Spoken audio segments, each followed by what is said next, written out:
Hello, this is Dr. Sam Goldhaber.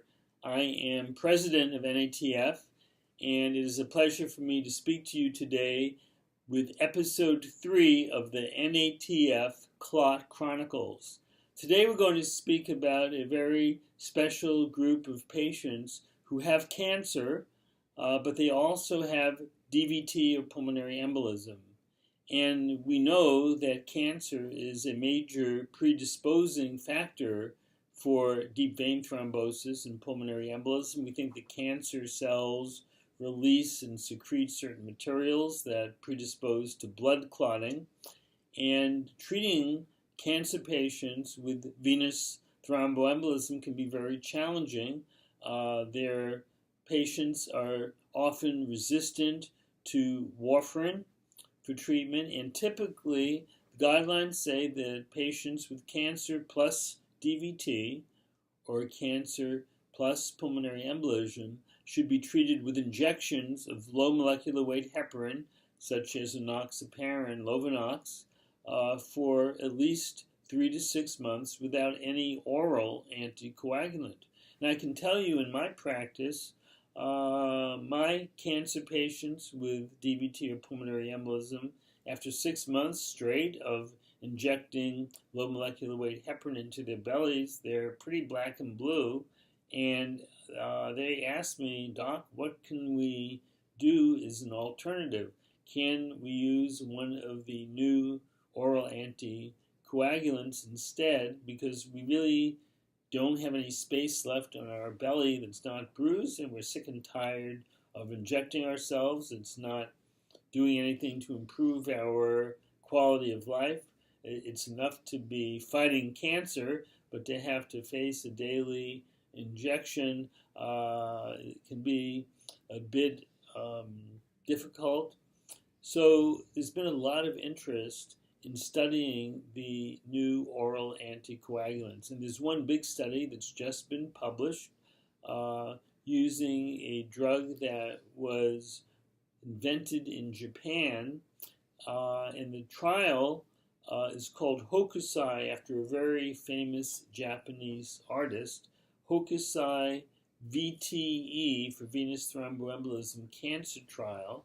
And in this trial, the novel oral anticoagulant edoxaban was compared with injections of low molecular weight heparin in patients with cancer, and this treatment was continued for 1 year. Patients with cancer who also had DVT or pulmonary embolism.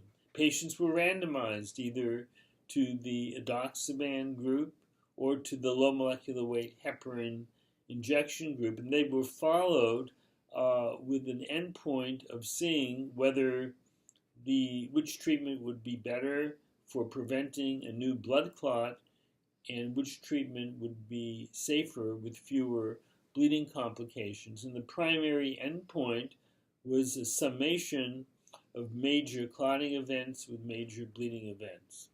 The bottom line in Hokusai Cancer VTE trial is that it was a tie. It was a tie between the low molecular weight heparin injections once a day and the once a day oral pill edoxaban.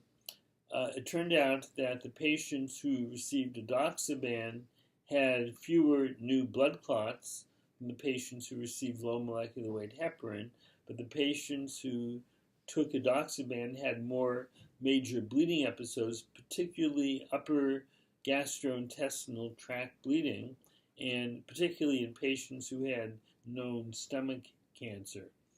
So the trial tells us that one approach is not superior to the other, and it means that cancer patients with venous thromboembolism should really speak with their physicians and discuss the pros and cons of sticking with low molecular weight heparin or switching to edoxaban if these patients have cancer plus DVT or cancer pulmonary embolism. Certainly, patients who have a stomach cancer should probably stick with low molecular weight heparin based on the results of this trial, because there was extra bleeding with edoxaban.